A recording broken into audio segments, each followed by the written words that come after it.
whether they're family members or whether we've connected with them at a flea market and don't know who owned them, that do feel like, man, I don't want to use this and take that chance yet. Then set that aside. If it's that can be the block. That can be such a huge block, right? The feeling that we just have to use it because we brought it home for this purpose, and then have a hard time using it. Like that can just be a block. For me, some of my blocks are like if I spend money on an expensive canvas, it's going to really inhibit my ability to create art or expensive paints or whatever, right? So identifying what our blocks are is important because some of those aren't things that we are going to just dismiss.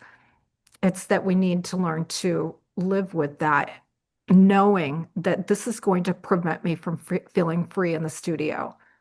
So set this special box aside of materials that one day might wind up pushing their way forward and saying it's time.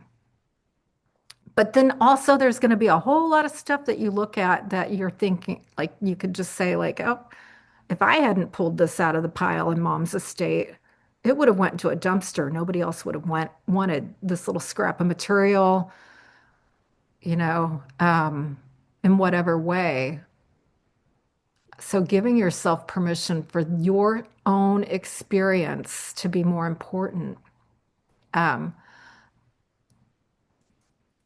it's stirring up the talk that I give about special occasions and how we go into an estate sale. I don't know if you're an estate sale shopper or flea market or whatever, but we go out and we see these things and they're like in pristine condition because somebody owned it and never let themselves use it because it was something they were supposed to save for a special occasion. And that can be very true of our parents' generations, especially like the china or the candlesticks or the linens on the tabletop that were supposed to be for a special occasion.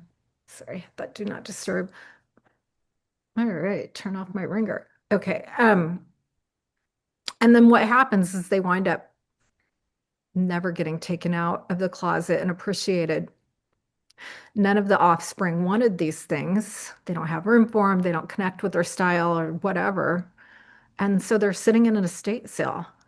And we elevate these objects and these items to a higher status than our own self-worth.